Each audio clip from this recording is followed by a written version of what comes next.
আচ্ছা বলেন তো জীবনে সুখী হতে হলে কি কি লাগে? আমার তো মনে হয় জীবনে সুখী হতে হলে আল্লাহর রহমতই যথেষ্ট।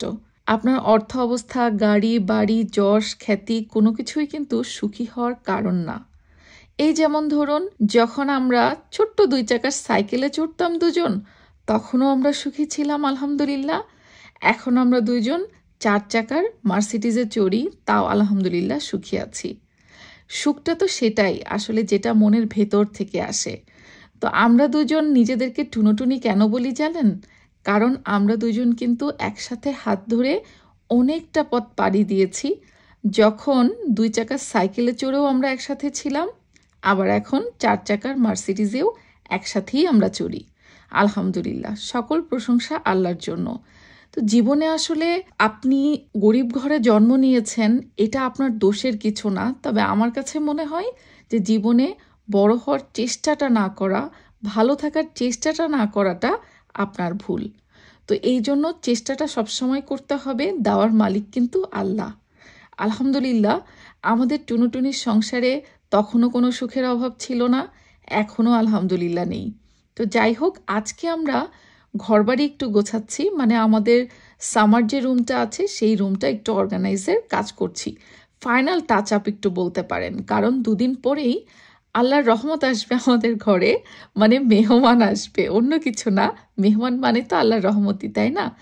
আমার এই বাসাতে ওঠার পরে আসলে মেহমান টুকটাক অনেকেই এসেছে, কিন্তু আমার অফিসের সবাইকে আমি দাওয়াত করেছিলাম না, মানে আমার ফুল কলিগ টিম, আমার বস, তার ফ্যামিলি, সবাইকে। তো প্ল্যান আছে, সেই অনুযায়ী আমরা ২ দিনের মধ্যে ইনশাল্লাহ সব দাওয়াত করে খাওয়াবো। তো তার আগে থেকে একটু প্রিপারেশন নিয়ে নিচ্ছি। তো যেহেতু অনেকজন মানুষের, প্রায় ৩০ জনের মতো অ্যারেঞ্জমেন্ট করব, বাসার ভেতরে দিয়ে বাইরে দিয়ে সব কিছুই রেডি করছি। আমাদের বাসার বাইরে যেই গার্ডেনের সামার হাউসটা ছিল, সেটাই যে ফাইনাল টাচ আপ, সব কিছু রেডি করে নিচ্ছি। ও আচ্ছা, ভালো কথা, আমাদের সামার রুমের জন্য আমরা ছোট্ট মিনি একটা ফ্রিজও নিয়েছি, কিন্তু যেই ফ্রিজে ছোটোখাটো কিছু ড্রিঙ্কস, পানি এগুলো রেখেছি।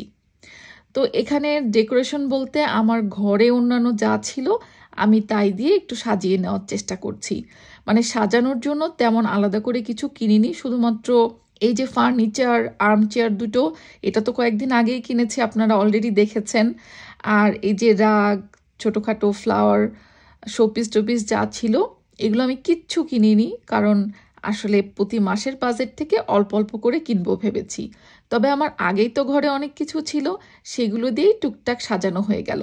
আর আমার যে ছোট্ট দোলনাটা দেখছেন, এই দোলনাতে কিন্তু আজকে লাইট লাগিয়েছি, তারপরে আর্টিফিশিয়াল ফ্লাওয়ার যেই লিফগুলো সেগুলো লাগিয়েছি। এবার পুরো ঘরটা একটু ভ্যাকুয়াম করে নিচ্ছি। আজকে কিন্তু অনেক রোদ পড়েছে, মানে গরম বেশ পড়েছে, ঠান্ডা এখনও তেমন একটা শুরু হয়নি। তারপরেও হিটারটাও সেট করে ফেললাম, কারণ ইউকেতে কিন্তু সামারটা প্রায় শেষ হয়ে যাচ্ছে। এই রুমের জন্য আমরা কিন্তু একটা ইলেকট্রিক হিটারও নিয়েছি, যেহেতু এখানে গ্যাসিং হিটারের লাইনটা নেই, এই জন্য ইলেকট্রিক হিটার রেখেছি, কারণ কদিন পরে বেশ ঠান্ডা পড়ে যাবে। তখন এই রুমে এসে বসতে হলে ডেফিনেটলি হিটিং সিস্টেম থাকতে হবে। আর সোফার যে কুশনগুলো নিয়েছিলাম সেগুলো দিয়ে সোফাটাও সাজিয়ে ফেলেছি। শুধুমাত্র এখানে মিসিং হচ্ছে কুশনের সাথে মিলিয়ে একটা অরেঞ্জ কালারের থ্রো। তো থ্রোটা আসলে আমার কেনা হয়নি, এজন্য যেটা করলাম, বাসায় পিঙ্ক থ্রো ছিল একটা, সেটাই আপাতত সোফার উপরে দিয়ে দিলাম। মোট কথা, সাধ্যের মধ্যে সবটুকু সুখ। আসলে সংসার গোছানো তো আর একদিনে হবে না, দিনে দিনে হবে, তাই না? তো এদিকে রুমটা একটু গুছিয়ে রেস্ট করছিলাম, আর সিয়ারার সাথে একটু বল খেলছিলাম। এরই মাঝে আপনাদের সাথে আরও একটা জিনিস শেয়ার করব। বাংলাদেশ থেকে ডিএইচএলে আমার একটা পার্সেল এসেছে। পার্সেলটা কিন্তু এসেছে আমার খুব ফেভারিট একটা ব্র্যান্ড থেকে, বাংলাদেশের। আপনারাও অনেকেই হয়তো জানবেন, সেটা হচ্ছে ডোজি। উত্তরাতে তাদের শোরুম রয়েছে, আর আপনারা অনেকেই দেখেছেন আমি কিন্তু ডোজি এই ব্র্যান্ডের অনেকগুলো ড্রেস বাংলাদেশে যখন এবার গিয়েছিলাম ঈদ করতে তখন কিনেছিলাম, এবং সেই ড্রেসগুলো বাংলাদেশেও পরেছি এবং ইংল্যান্ডে এনেও পরছি। কোথাও বেড়াতে যাই বা অফিসে যাই, আমার কাছে কেন জানি ডোজির এই ড্রেসগুলো খুবই ভালো লাগে। এত কমফোর্টেবল ওদের ড্রেস, মোটামুটি আমার 5টা বা 6টা তো ডোজি ড্রেস আছেই, এবং সেই ড্রেসগুলো আমি ঘুরে ফিরে আমার অফিস ইউজের ক্ষেত্রে রেগুলারই ইউজ করি। আর এই যে কালারটা দেখছেন ড্রেসের হাতে পাওয়ার পরে তো এটার ফেব্রিক টেক্সচার কালার সব কিছু মিলিয়ে আমার কাছে এত ভালো লেগেছে, কি বলবো। ওনাদের সব থেকে বড় যে জিনিসটা ভালো লাগে সেটা হচ্ছে ওনাদের ডিজাইনটা ওনাদের নিজস্ব ডিজাইনে করা থাকে, অন্য কারোর সাথে মেলে না। কাপড়ের টেক্সচার খুবই সুন্দর হয়, এত আরামদায়ক, যেহেতু ওনাদের নিজস্ব কারখানায় ওনাদের সকল পোশাক আশাকগুলো ওনারা তৈরি করেন। তো এই যে আমি পরে ফেলেছি, যেহেতু এখন সামনে পুজো আসছে, পুজো উপলক্ষে কিন্তু ওনাদের শপে একটা ভালো ডিসকাউন্টের ব্যবস্থা আছে আমার ভিউয়ার্সদের জন্য। আমার ভিউয়ার্স যারা আছেন তারা যদি ওনাদের উত্তরা শপিং কমপ্লেক্সে গিয়ে আপনারা শোরুমে শপিংটা করেন, তাহলে আপনারা 10% ডিসকাউন্ট পাবেন। জাস্ট আমার ভিউয়ার্স হলে সেখানে গিয়ে বললেই হবে। আর এরই ফাঁকে কিন্তু আমি একটু চায়ের ব্যবস্থা করে ফেলেছি আমাদের জন্য। মানে টুনুটুনি চা খাবো না তা তো হয় না, এত কষ্ট করে ঘর গুছালাম, নিজে সাজলাম, নিজে একটু ঘর গুছিয়ে নিজে সেজে নিয়ে টুনুটুনি 2 কাপ চা নিয়ে বসে আরাম করে খাবো। আমাদের আসলে এই রুমটা অবকাশ যাপনের রুম হিসাবেই আমরা তৈরি করেছি। ভবিষ্যতে প্ল্যান আছে এই রুমে ছোট একটা টিভিও লাগিয়ে দিব। আপাতত টিভি নেই, কিন্তু এখানে যখন একটু আমরা দুজন বসি না, একদম শান্তি শান্তি একটা ফিল হয়। আচ্ছা, এত গল্পের মাঝে আপনাদেরকে কি ডোজির শপ অ্যাড্রেসটা দিয়েছি? স্ক্রিনে আপনারা কিন্তু ডোজির শপ অ্যাড্রেসটা পেয়ে যাবেন। Shop number 303 level 2 Uttara square sector 13 Uttara Dhaka.